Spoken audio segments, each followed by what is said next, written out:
Hey gang, Schlocktoberfest is mowing grass and taking names. Who wrote that? Oh well.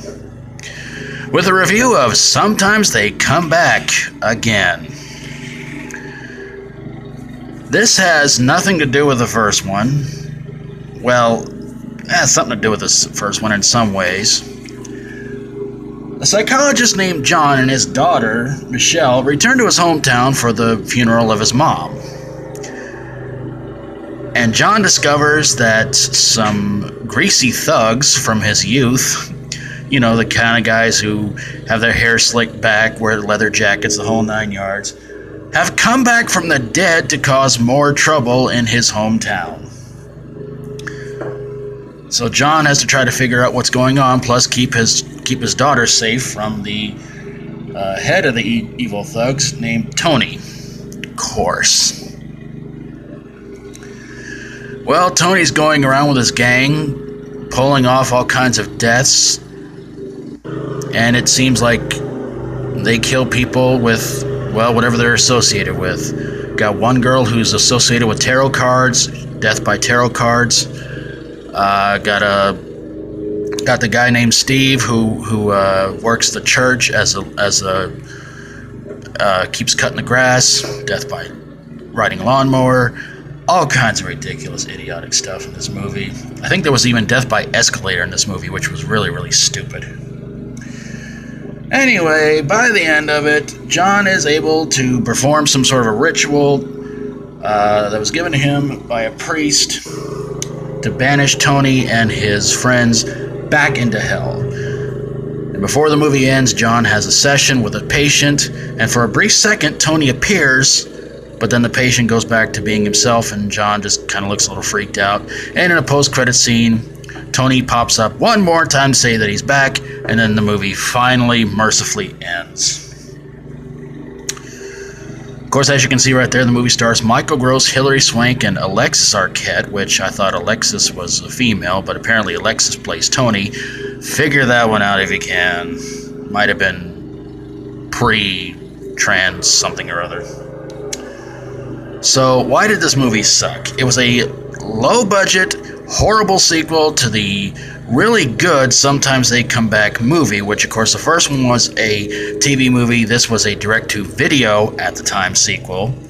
So yeah, that sucked. And it said it was a long-awaited sequel to a Stephen King movie, and well, you know how it is sometimes. Stephen King can come out with a movie and it can either bomb or be a big hit, and then they can try and do more sequels to it, which sucks, and they try to attach his name to it because they think it's going to get more attention to that movie.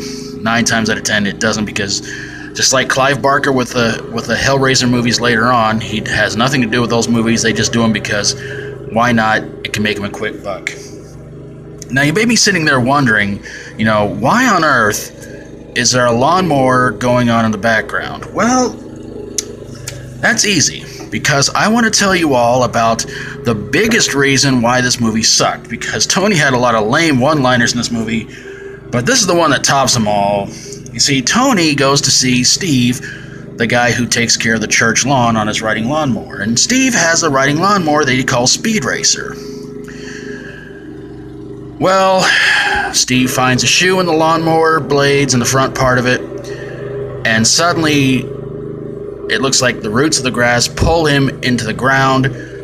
Tony shows up, kind of introduces himself, and causes Steve's riding lawnmower to kill him, to where Tony says 2 of the lamest lines ever in this movie.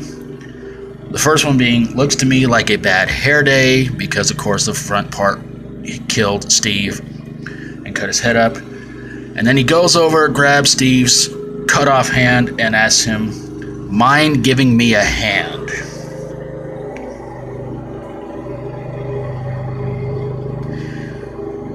Out of all the lame one-liners in this movie, those had to have been a couple of them.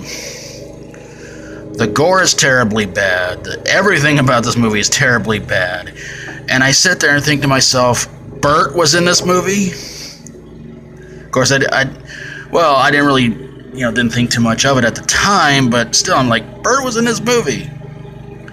And then you got Academy Award winner Hilary Swank, who, of course, they all say you have to start off doing something bad before you do something good in a movie, and yeah. So there you guys have it, a review of Sometimes They Come Back Again.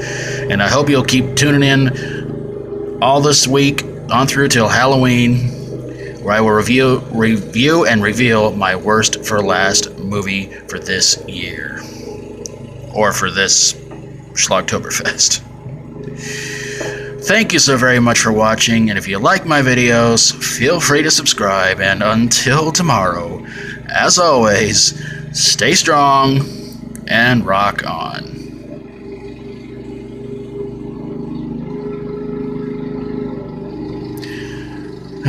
You know what?